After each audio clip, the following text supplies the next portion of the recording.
Alright, bro. On the 8th of November, Let's start out the stream with a couple Chinese reaction daredevil vids. Wu Yangning climbed the 62-story YaBoiAnt.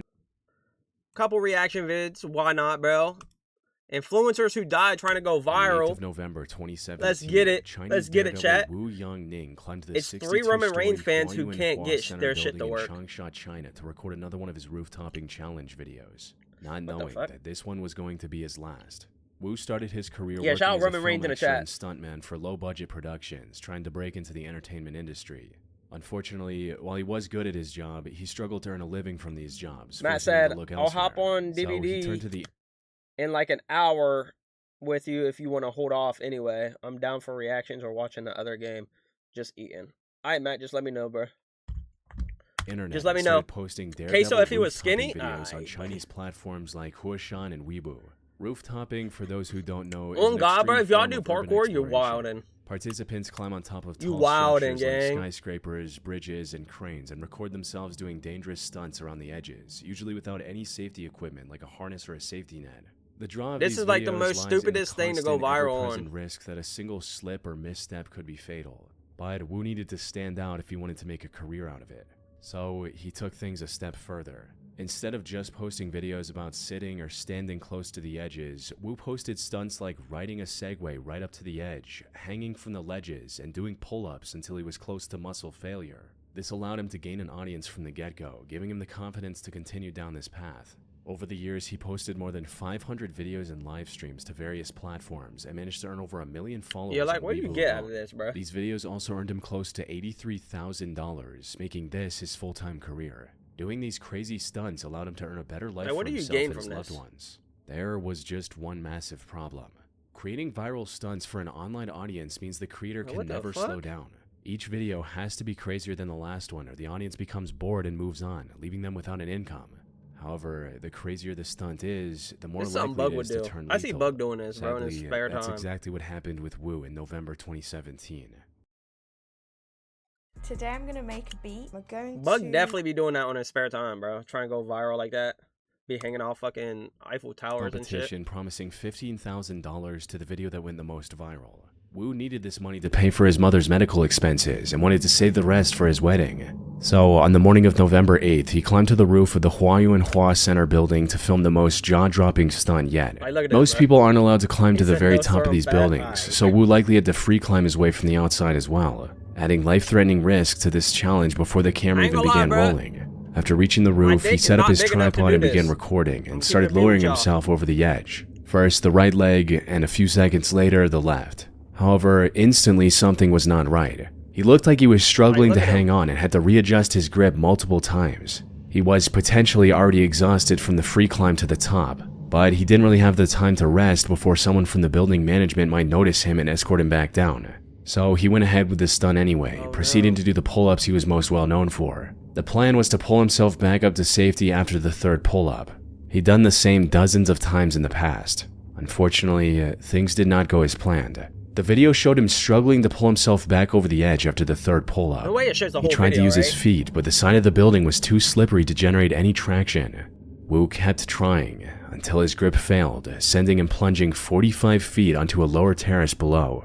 He did not survive this fall, and since he was completely alone when trying to record this video, no one knew what happened to him right away. His girlfriend filed a missing person report when he didn't return home, but it wasn't until the next day that a window cleaner discovered his remains. Wu wanted a better life for himself and his loved ones. Sadly, the risk he took for this viral stunt cost him everything.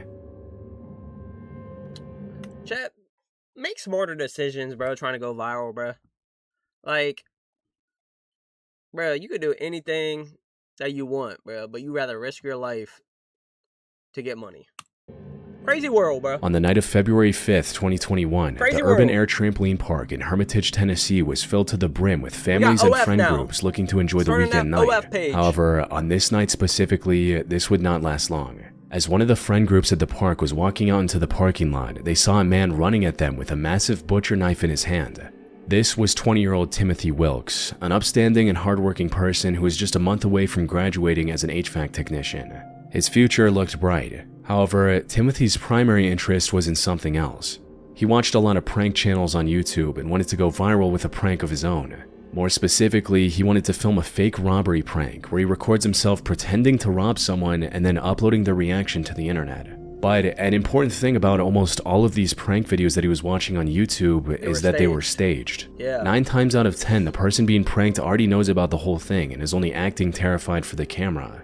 Timothy either didn't know this crucial detail, or he knew but wanted to make his prank more authentic. So, on the 5th of February 2021, at around 9:25 p.m., he lunged at a group of friends with a knife in his hand. The plan was to scare them and then reveal that it was a prank before things got out of hand.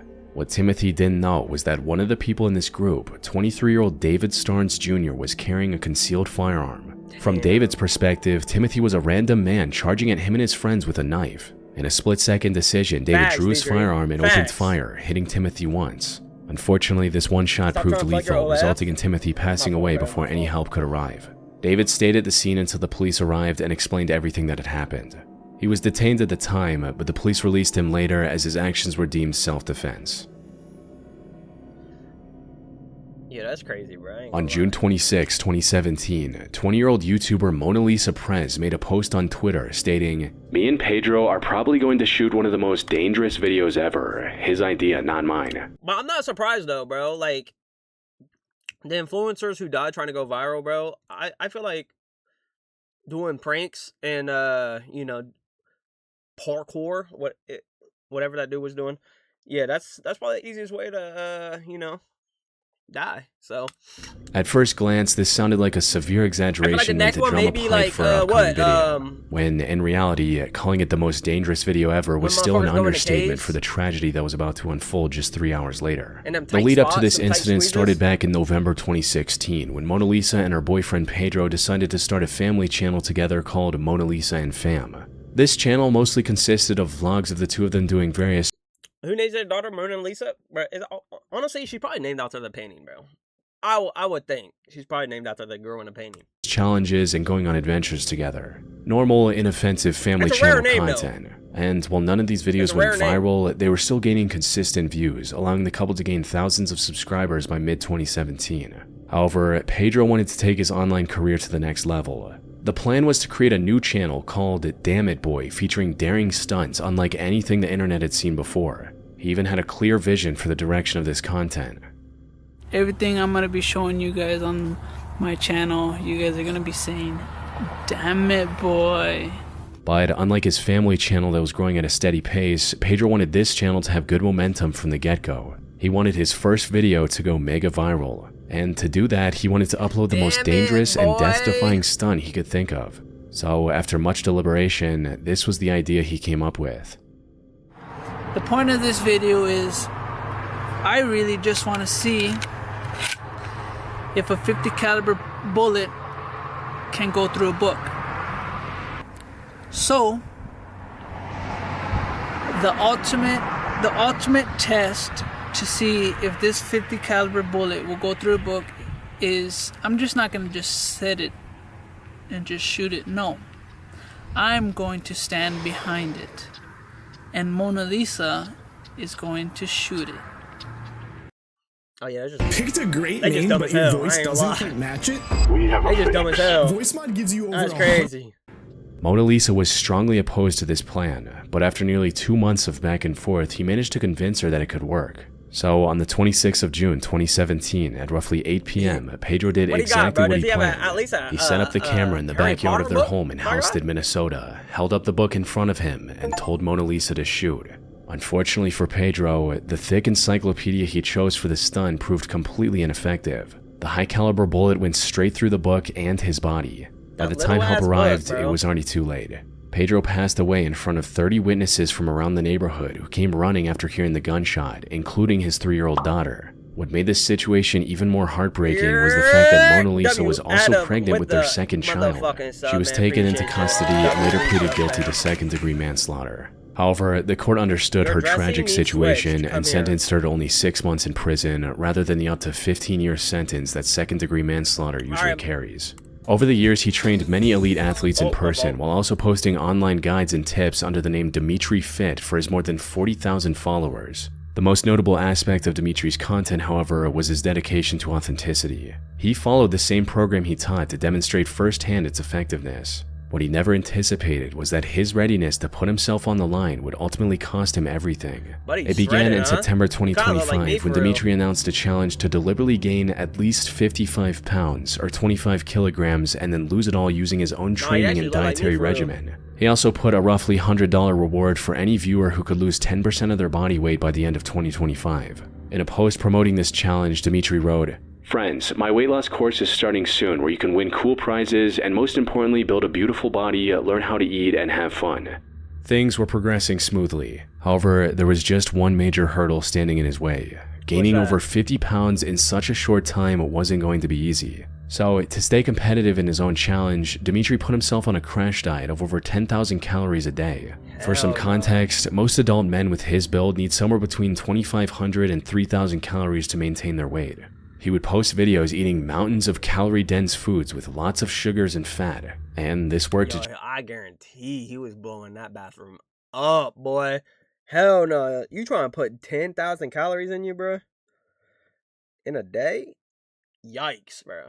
Yikes. I think my the most amount of calories I have is like 2,000 right now. That's like 8,000 more, bro. That's just crazy. As expected. By November 18th, he weighed 230 pounds or 105 kilos and was rapidly approaching his goal. Unfortunately, the challenge came to an abrupt stop just a few days after he posted this video. Friends reported Dimitri missing training sessions, claiming that he wasn't feeling well and that he needed to see a doctor. But before he could make an appointment, Dimitri passed away from cardiac arrest in his sleep at just 30 years old. The 10,000 calorie diet overtaxed his body, eventually leading to a sudden, catastrophic collapse.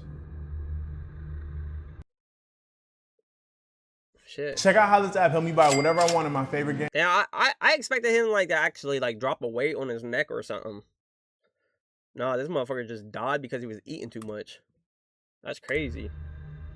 On July 15, 2024, Indian travel influencer Anvi Kamdar, known online as the Global Journal, posted a list of her top places to visit in the country, not knowing that this would become the last time her nearly 300,000 fans would see her alive. Damn. She had been posting content on the internet since 2016 and had become a very trusted travel vlogger. Anvi visited nearly every corner of her country, highlighted underrated destination spots, and made it a point to spread positivity through her content. However, this effort was cut short just a day after she posted this video. She was visiting the Kumbi waterfall on July 16th, located around 80 miles from Mumbai. The ground surrounding the 178-foot waterfall was wet and slippery. Anvi was being very cautious, as this wasn't her first time visiting such a place. But while trying to line up a better shot of the waterfall for her content, she accidentally took one wrong step, resulting in her losing her balance and falling down a 350-foot deep ravine. The sheer depth, combined with the dense foliage, made it impossible to even see her from the top.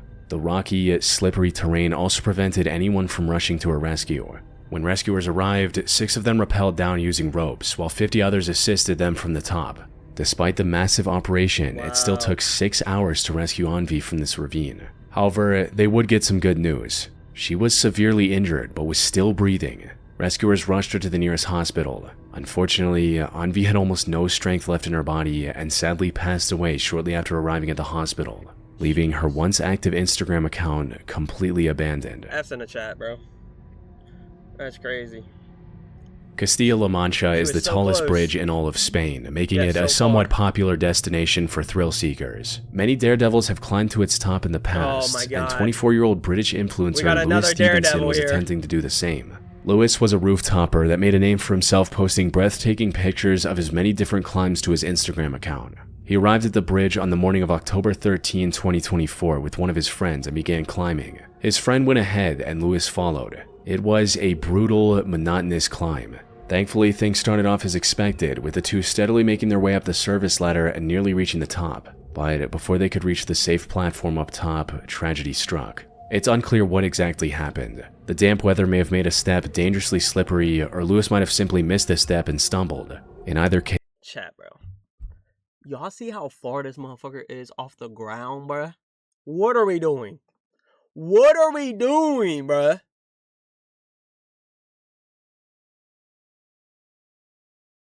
See, bro, this is why God made us on ground, bro. He made us on ground creatures, all right? This man is this high off the ground, bro. just dangling off the building. Stupid. Base, the outcome was the same. Stupid. Lewis lost his grip and plummeted over 630 feet back to the base of the climb. His friends called the authorities immediately. Unfortunately, by the time they reached Lewis, he'd already passed away from the impact. The climb, which was meant to be a crowning achievement, instead became his final act. Bro, I always think about that. Like, people that fall, like, this far from the ground, right? Like, do they sometimes have to peel their skin off the ground? You feel me? Because that's, like, a lot of impact onto the fucking ground. Crazy thing to think about, but I always wondered that.